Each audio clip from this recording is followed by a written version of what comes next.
Elon Musk keeps achieving the impossible and making big moves, and yet some still doubt him. Well, hopefully actions speak louder than words. First, a Wall Street Journal article is asking the question, how much should Elon be paid? As Tesla announces the shareholder meeting, this is likely the major topic. Let's look at the options and Elon's reply. Second, Morgan Stanley's Adam Jonas predicts the work done by 1 billion humanoid robots will require 4,000 terawatt hours of annual electricity. Elon says it's much more than that. No doubt he's already crafting a plan. Elon has time and time again launched major programs that then go on to achieve their goals. Tesla Nevada just announced building the 1 millionth Powerwall. Third, another one of Elon's companies, Neuralink, is making major milestones. They've just announced a demo update will happen in 2 weeks. I've got Hans Nelson joining us today. Welcome, Hans. Thanks for having me, Herbert.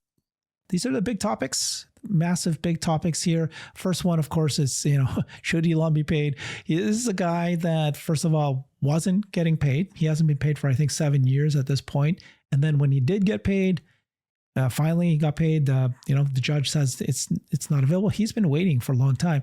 And so the article's now coming out. How much should the world's richest man get paid? Don't you just love the title? Like, why does it matter that he is the world's richest man? Why does that matter? Well, how much should Elon get paid? How much should a CEO get paid? Should the CEO who has delivered the best gains to his shareholders in all of the S&P 500, should he be compensated for delivering exceptional results? I wonder. And then who has demanded a bigger stake? Okay, he's asking for 25% voting control. Sawyer just posted this, and he said Elon was the lowest paid chief executive of an S&P 500 company last year. Tesla paid him $0 based on the article. And Elon replied saying 0 for 7 years, despite increasing the value of the company more than 2,000%. That's crazy. 2,000%. That's 20 times, 20x. That's crazy. So yeah, thoughts on that before we get to the article? I definitely think that it is ridiculous that we're in the situation that we are in. And I think there was an article this week that came out that was just looking at how Judge McCormick has been awarding just ridiculous awards to plaintiffs' lawyers in Delaware for the last several years that far exceed, there's a whole bunch of these cases that get brought to federal court. And then there are, of course, cases that get brought in the Delaware Court of Chancery. And the frequency with which these ridiculous awards are being made in Delaware, specifically by Judge McCormick, and then there's another Judge Laster. These two judges are the vast majority of all these ridiculous awards, and it's happening far more often. I think 4 or 5 times at least for one level of award, and then even more for the even higher awards than at the federal level. So this is a structural problem that's going on in Delaware. If you look at the cases, like I said, it's almost entirely these two judges, and Judge McCormick, the one who hates Elon so much, is the one who gets to pick which judge sees which case. So there's no, she can always hear Tesla's cases. If Tesla were to stay in Delaware and she has a bone to pick with Elon Musk, he can never get seen by a different judge because she has the ability to make sure that he is always in her court, which is why all of his Twitter cases were in front of her. All of his Tesla cases were in front of her. And this activism is destroying the reputation of Delaware for corporate law. There was a good discussion about this on the BG2 podcast this past week as well. And I think it is incumbent upon any board member of any Fortune 500 company, if they are residing in Delaware, to understand that they are exposing themselves to excessive risk by continuing to be incorporated in the state of Delaware. And I think they're probably honestly going to be subject to litigation that it is fiduciary, I don't know how to say that the right way, breach of fiduciary responsibility to continue to expose your company to those excessive risks that don't exist. Potential that it can happen because it's already been shown before, and then you didn't move out, they can already sue you now. You should have known this. Yes, exactly. It's possible. Yeah. So, so good thing Tesla did move out. They're in Texas now, incorporated in Texas. And what we're talking about here is what should be the new comp plan that's for the future. This old one in 2018 is still in appeal. We'll know what's going to happen there by the end of this year. But in the meantime, should they offer him a new package? That's what might come in the shareholder meeting that's yet to be announced. The proxy could drop any day now. And then 6 weeks later, they will schedule my prediction is it'll drop in 2 days from now on Thursday. And then 6 weeks later, which would be, when they'll do the shareholder meeting, Alexandra says it could be a month away from now or longer. So let's take a look at what the options are. This is what the Wall Street Journal is saying anyways. So it's been that way for several years where he's paid him $0 because of this legal battle that's been happening. Now look at this, how Tesla's business is struggling. Okay. Musk is fresh off his detour through US politics, and the Tesla board is exploring a new compensation package. It must answer a thorny question. How do you pay the world's richest man? Jesus, just such a beautiful article. Yep. So they compared it to other CEOs, other founder CEOs. And this one guy, this taser maker Axon, gave Rick Smith a $165 million stock award last year. He's the highest paid CEO, according to Wall Street Journal. You got Zuckerberg. He got paid $27 million last year. Michael Dell got 3.1. Warren Buffett. It's just the bias here is on display because the only thing that they're showing you is what is the dollar amount of these awards. In almost every single one of these cases, what you're seeing is a result of, we're going to pay you a small percentage of the results that you are able to provide for the company. And so if you can provide X, a growth of 5 times or 10 times or whatever it is, then we will give you 5% or 10% of whatever that growth is. And if they deliver the growth, then they earned whatever the thing. And if they don't deliver the growth, not only, in Elon's case, if he didn't deliver, he got 0. And a lot of these, maybe they just make a small amount of money. But the fact that they're only ever showing you the dollar amounts and they're never explaining the structures of the actual compensation, this is something that, if you're an investor, you want to know, okay, how does the CEO actually earn that amount of money? And you're not being given any of that information here. So it just is quite frustrating. Yeah.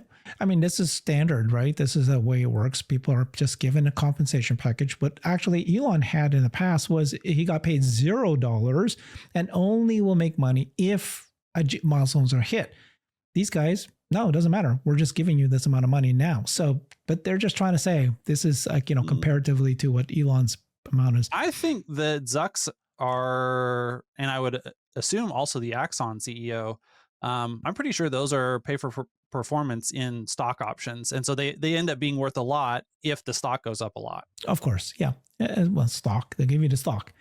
Okay. So option 1, make him show up and go big. Tesla board should make it clear that Musk has to show up and do the job. Here we are again, them saying that hours is important as opposed to achievement of goals. Yeah, the shareholders disagree with this.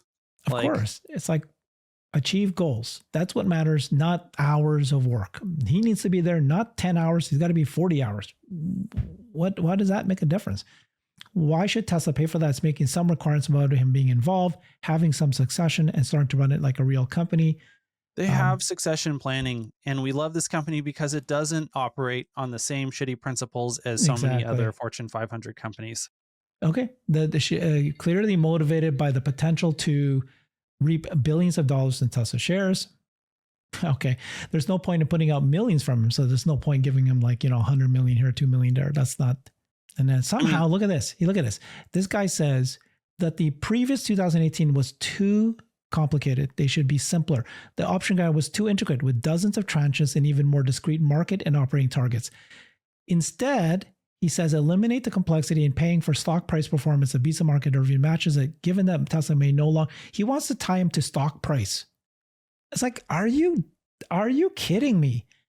He wants it. Yeah, I like it better. Do you want your CEO tied to stock price? Or do you want him to be tied to hitting company targets? You've got to get the earnings aside. By the way, he is tied to stock price also, right? Stock price. But it was a whole lot more than just stock price. Yeah. The complexity in that previous compensation plan was part of what helped deliver the results that Tesla had, that he had to reach revenue targets and production targets and stock price targets, all of the above. That it was, you can't gerrymander your performance and just say, oh, hey, I did really good on this one metric over here. The company as a whole is kind of in a tough spot, but the stock price is up, so I get paid.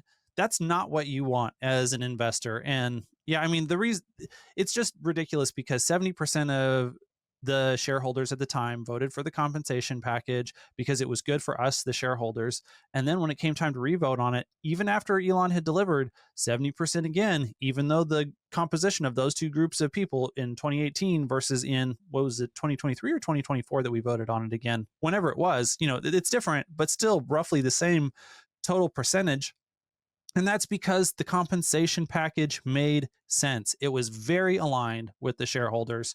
And anyone who wants to, like, I want that same compensation package again. I just don't want Judge McCormick's dirty, rotten fingers Exactly. anywhere near it this time. Yeah, it's silly. I mean, like, just stock price only, not stock price plus revenue plus earnings. It's like, are anybody can actually manipulate stock price, dude. And then it's like House of Cards, right? That's ridiculous. You should never ever do that. I don't understand this. Option 2, pay him like a CEO. Okay. Others argue it isn't the board's job to satisfy Musk's demands for bigger ownership stake in the automaker. Again, he didn't demand bigger ownership stake. Elon's job to satisfy the board. Like, he is a 1 in a million CEO. No other CEO on the planet in history has delivered what Elon Musk has delivered. This is so wrong. You are a journal. You're a newspaper, right? You're a journalist.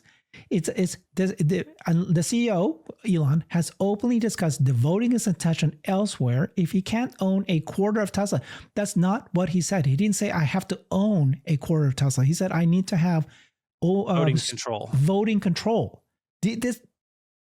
Which was not something that was possible under Delaware didn't support the ability to have the type of dual class structure shares, since it wasn't incorporated into the company at its founding. And so, that is something that is on the table now that Tesla's no longer incorporated in Delaware, and we'll see where this lands. But yeah, this is definitely omissions that are glaring by anyone who actually is familiar with the situation. Okay, so this guy says if he wants a bigger stake in the company, go buy it. The board could establish a co-investment arrangement under which Tesla matches some levels of share that Musk acquires. It might turn out this way, sure, to get more stock in order to have more voting control, or the more likely thing that they might vote for is Class B shares. You don't need to give him more stock.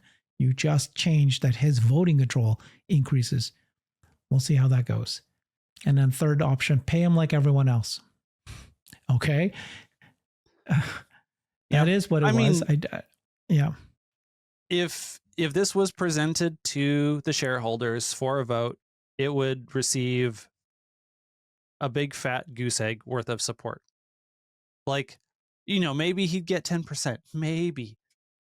And 70% of us would still vote. Let's pay Elon the way that we structured the compensation package from 2018, because it was good for us then and it's good for us now. Yeah, it's like as if Tesla is the same as other companies, which it's not, right? It's like a $1 trillion company that has potential for 5 of the largest market TAMs out there. It's leading in each of these: AI, robots, autonomous driving, electric vehicles, energy, and it's about to go ballistic. And then you've got the best CEO out there, and you want to pay him $100 million. It's the same thing. So, okay. All right. That's so I was a little frustrating because I just wish they would actually tell the truth, but that's part and parcel. That's what we're doing. So Elon is not only getting paid $0 to run Tesla at this point, and they're going to figure this out, and hopefully that's what the new shareholder meeting will resolve. But the second thing is he's been hitting like massive goals. He's got big, giant plans for the world, for Tesla, for his other companies. And so here's, note, by Adam Jonas. Morgan Stanley's been producing a lot of reports recently about humanoid robots. And then they just had a new note and they predicted that the physical work conducted by 1 billion humanoid robots, not part of training, may require 4,000 terawatt hours of incremental annual electricity demand, roughly equal to one full US electric grid. So they're estimating that if you have a billion robots out there, not necessarily all Teslas, they will need to be charged, and that's going to require 4,000 terawatt hours. Elon says that's actually way more than that. So, he's already in his head figure out, and that's where you heard him say, I need to figure out how to get 1 terawatt hours of compute. But part of that is terawatt hours of electricity to provide this. Yeah, I mean, the Adam's numbers don't even begin to pass the sniff test when you just think about it logically. Like, the number of robots he's talking about is 3 times the population of the United States, and robots are not anywhere near as as efficient electrically as humans are. And so you're taking way more robots that use way more energy to do the same work that a human would do. Of course, that's going to consume a heck of a lot more electricity than we consume today. I mean, there is some, differences in the fact that we do use a lot of electricity for a lot of industrial use cases that, all the electricity that's being used by the United States is not just what humans, need to do work, but still the sanity check doesn't necessarily play out. And I think, a billion robots, that is a lot of robots. We're well, at the point that we reach that number, we are well on the way to having just a radically different world and economy than the one that we have today. And to think that you can get there with just the amount of electricity that we already produce, I'm very skeptical. But that said, it does show that we have got to start investing a lot more into electricity generation than we have been. And I wonder, who is it that has been thinking about how do we grow electricity in a sustainable way that also allows you to grow rapidly for a long time? Oh yeah, And Tesla, achieving Elon milestones. Musk. So Yep. here's the most recent one. Elon said, great work by Tesla Nevada. Tesla Energy just reported that the Nevada team built out the 1 millionth Powerwall. It powers American homes, boosting energy independence and strengthening U.S. manufacturing. So this is just another example of, an idea that formed maybe, 5, 10 years ago, and now it's fully happening and achieving big things. The other Yeah. one, of course, is Neuralink. This is the biggest it's shot in the dark out there. It's raised $650 million fundraising. These are the partners, VCs that did it. And, helping restore autonomy to those with motor, speech, or vision impairment by enabling them to control computers and robotic arms with their minds, output verbal thought as text. You're starting a computer chip, into your brain. And then Neuralink technology update in 2 weeks. So, they were just giving their story to investors and their internal team. They said, we realized there's no reason we shouldn't share the same story to the rest of the world. So in 2 weeks, we're going to have a public demo where we share the story. It's exciting Big, to see what giant that's going to ideas. be. Yeah, because they've delivered on the things that they've told us about. We've got multiple patients now, 3 that are public, that all can do incredible things with their brains now. And I think they're implanting, I think, 4th and 5th, somewhere right around in here. And so it is exciting to see what is Neuralink going to do next. They have the funding necessary to continue to move this forward, and the impact that Neuralink is having in people's lives, just the improvement is dramatic. If you aren't familiar with what we're talking about, go look up interviews with Yeah, you Brad interviewed Smith. 2 of them, didn't you? Yeah, two people who Farzad you and I put. have Yeah, talked to Brad Smith and to Noland, Nolan. and they're both just incredible people. But they've had lots of conversation. I think the Joe Rogan with Nolan is probably a great one for people to go watch. And then if you want to get more technical than the Joe Rogan, then you can go watch Farzad and I's conversation with him as well. Or Lex Friedman had a great technical one as well with Nolan. But just like, think about, these people have lost their ability to control their bodies, and they are now able to, at this point, regain a whole lot of functionality that they haven't had for a long time. And we are on the cusp of being able to actually return functionality to them. Whether that happens, that's a little bit longer term project. It's going to be several years before someone like Nolan is probably able to regain movement through the use of a Neuralink device and robotic powered prosthetics. But that is something that is possible. Or even, even if it's not prosthetics, the ability to short circuit that break in his neurons, and give him actual control of his own body back. Like all of that is something that's possible with Neuralink. And so I'm really excited to see what it is that they have to announce as the next roadmap milestones. They're impossible. These are impossible ideas, honestly. All of these things we just talked about. Elon then says, well, let's figure this out. He makes a plan. He produces it and he gets the right team members, the right group, the smartest of the brains, gives them the direction, and then they achieve the impossible. And so give him the money that he's worth, and only pay him if it achieves these things. It's the most logical thing. Thank you so much, Hans. Appreciate you very much. Follow Hans. Check out his channel if you want to see those videos. He does a lot of deep dive interviews as well. Thanks, everybody. Bye. I've created a website that is the most comprehensive resource for the Tesla investor. Please check it out. Simply go to my website at herbertong.com.